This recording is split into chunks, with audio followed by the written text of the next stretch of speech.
kayak mau beli beras aja kadang minta ke tetangga, terus makan ya udah telur satu bagi-bagi kayak gitu loh, sampai yang sesusah itu.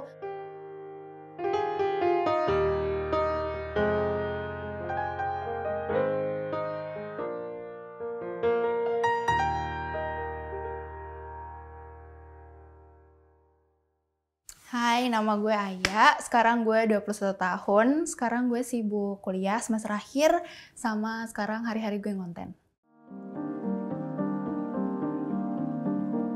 Awal mula content creator iseng banget, gara-gara baru awal-awal muncul aplikasi TikTok. Dari situ gabut sama teman-teman bikin, terus nggak tahu tiba-tiba naik, jadi ngelanjutin. Kalau dari dulu, gue bersyukur ya gue anak yang berkecukupan banget. Alhamdulillah nggak sama sekali ngerasa kurang gitu.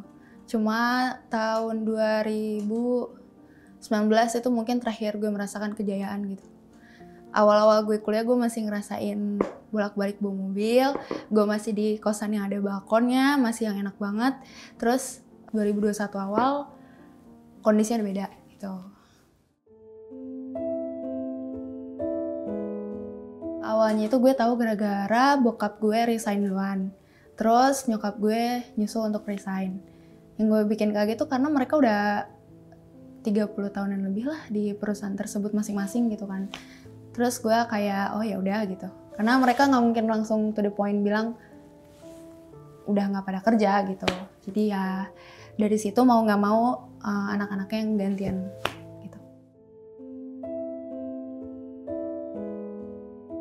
Awal tahu kan shock ya, karena ngerasain dari yang apa-apa ada, terus sekarang harus yang apa-apa berusaha sendiri dulu baru dapet gitu. Terus ya udah mau nggak mau dilanjutin aja. Dari awal gue mau berhenti kuliah, tapi nyokap percaya sama gue bisa untuk ngelanjutin sampai akhir sendiri.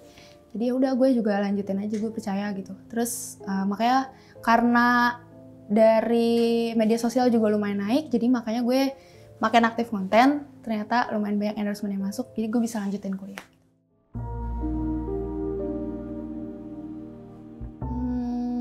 Kalau dari teman-teman mungkin bisa dihitung lah yang lumayan simpati gitu, karena nggak semua bisa dinilai dari ternyata di kondisi kayak gini nggak semua teman gue yang dulu gue bantu tuh bisa bantuin gue balik gitu. Terus kalau dari sisi keluarga besar juga ternyata gue bisa bilang keluarga musuh terbesar gue sih sekarang. Untuk keluarga besar ya.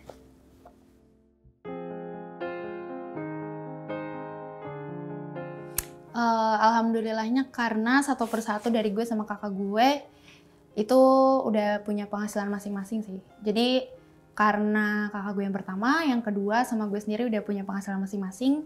Jadi kita udah mulai nge-backup keluarga lagi dari awal lagi gitu. Kayak yang bikin gue untuk berjuang dan motivasi untuk bangkit lagi, itu gue mau lihat kebahagiaan kedua nyokap bokap gue itu merasa happy lagi. Mereka udah jarang jalan-jalan, ngirup udara segar, itu udah jarang banget. Kayak bisa dihitung jari sih selama 2 tahun belakang ini. Jadi motivasi gue bekerja keras itu mau ngajak mereka jalan-jalan, refreshing, gantian gue yang belanjain gitu.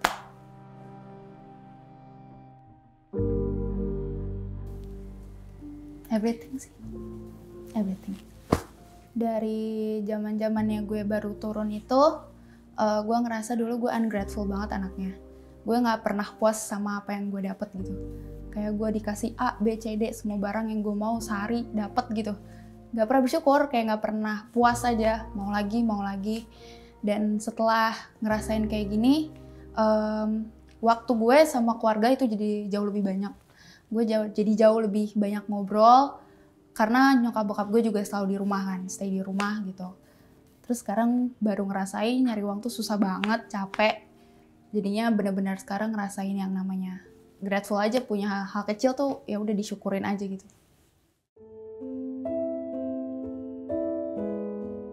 Pas sudah lagi setelah COVID selesai, itu kan emang gak kemana-mana tuh. Dan walaupun di rumah itu susah, kayak mau beli beras aja kadang minta ke tetangga, terus makan ya udah telur satu bagi-bagi kayak gitu loh, sampai yang sesusah itu.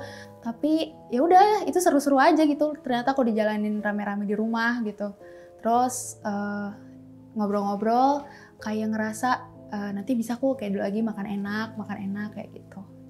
Susah buat beli sabun, sampo, kebutuhan lain-lain itu juga susah. Jadi bener-bener sampai habis, sampai dikocok pakai air gitu, sampai masih dipakai sih gitu. Tapi ya bisa terlewatkan, gak apa-apa.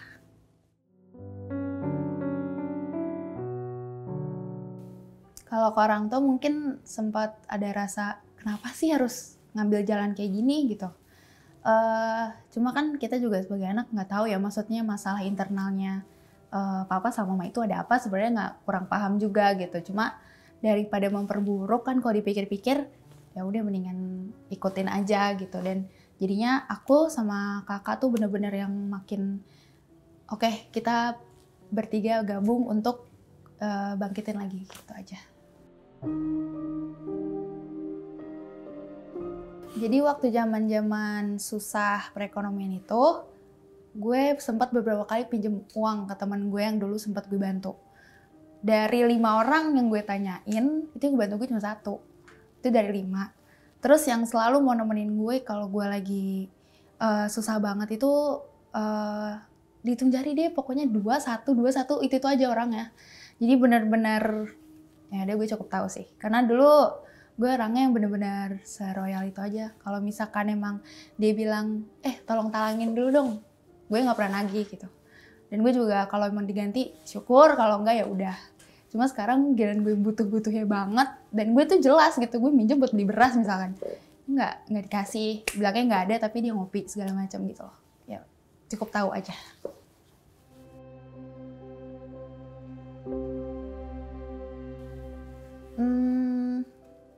Buat yang udah ngebantuin gue bilang makasih banget.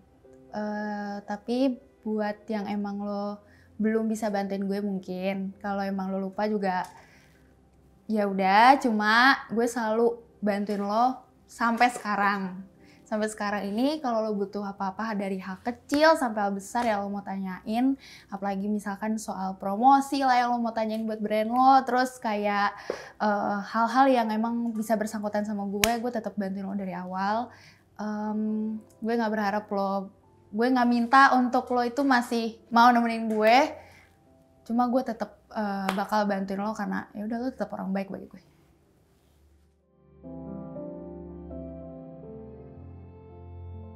Ya kalau dibilang nyangka nggak, ya enggak gitu. Karena mungkin untuk di posisi jatuh kayak gini kan, ya sebenarnya nggak ada yang mau gitu kan. Cuma kalau nggak ada kejadian kayak gini, gue tetap jadi anak yang boros, gue tetap jadi anak yang nggak pernah bersyukur, gue tetap jadi anak yang selalu mentingin privilege orang tua gitu. Gue gak pernah jadi anak yang bisa mandiri ataupun kerja cari uang. Gak akan tahu susah-susah, capek-capek cari uang, apa naik kereta sana-sini gitu, gak akan pernah tahu. Gue baru naik kereta itu umur 20 tahun, semenjak kejadian itu. Naik Gojek itu juga baru 19 tahun, baru dibolehin naik motor semenjak itu. Jadi gue gak pernah ngerasain tuh dunia luar. Jadi apa-apa dulu makanya selalu supir, kemana-mana diantar, ditemenin, sama mbak malah. Jadi bener-bener yang gue bersyukur untuk jadi diri gue yang sekarang karena hal ini. Dan kalau hari-hari berubah sih pasti banyak ya, karena hari-hari tuh udah biasa. Dulu bangunnya siang it's okay gitu, karena makanan disediain. Terus mau pergi ya tinggal pakai mobil cabut gitu. Terus kalau sekarang ya beda, bangun, beresin tempat tidur sendiri, cuci baju, cuci piring, siapin makan buat kakak, buat papa gitu, bantuin mama juga, nyapu segala macem. Jadi hal-hal kayak gini baru-baru gue rasain tuh 2 tahun belakangan ini aja sih. Dan gue bersyukur karena jadi lebih dekat sama keluarga gue. Dari dulu kan gue udah kebiasaan naik mobil ya kemana-mana. Lepas supir itu waktu gue SMA, gue bawa sendiri kemana-mana. Tahu-tahu pas kejadian kayak gini 4 mobil cabut. Karena ya mau nggak mau, karena kalau mobil tetap ada kan nggak makan gitu istilahnya, mendingan mobil cabut tapi kita tetap stay alive gitu. Terus dari situ ya beda aja sih. Mau ada kerjaan di Jakarta jadinya kereta, terus gue harus lihat dulu nih, ini turunnya di stasiun apa aja. Gue pernah teman-teman gue yang biasa naik kereta, ini cara gimana, sampai gue naik kayak gitu awal-awal. Terus kalau misalkan hal lain itu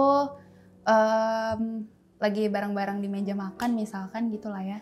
Terus lagi makan, inget dulu tuh tiap minggu selalu makan di resto mewah lah gitu. Makan enak tuh selalu sambil belanja. Itu udah rutinitas tiap minggu. Cuma karena keadaannya beda, ternyata enak juga makan rame-rame kayak gini. Gue waktu itu gak kebagian telur deh kalau gak salah. Dia bisa sama bokap gue. Terus gue cuma makan nasi dibuletin kayak garam. Itu juga enak. Jadi ya seru-seru aja sih. Karena semuanya dibawa santai sekeluarga. Jadi ya makin gue percaya ke depannya bakal bangkit lagi.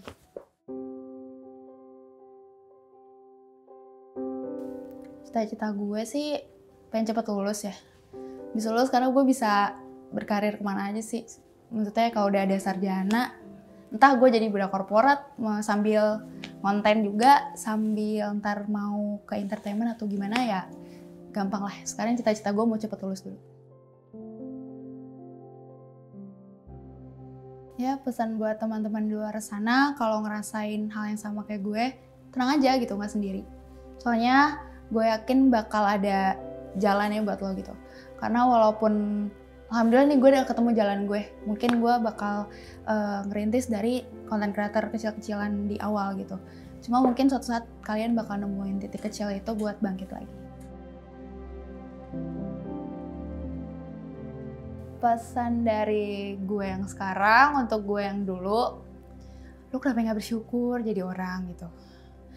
Lu minta piano sehari ada, minta mobil seminggu dateng, mau jalan-jalan ke luar negeri SMA tuh gue gak pernah belajar ya by the way. SMA tuh kelas 10 gue pertukaran pelajar, nari gue di Belanda. Kelas 11 gue umroh sama temen-temen gue. Kelas 3 ya gue ke Singapura. Kenapa ya bersyukur jadi orang lu. Gitu aja sih. Lihat nih gue sekarang udah keren gue.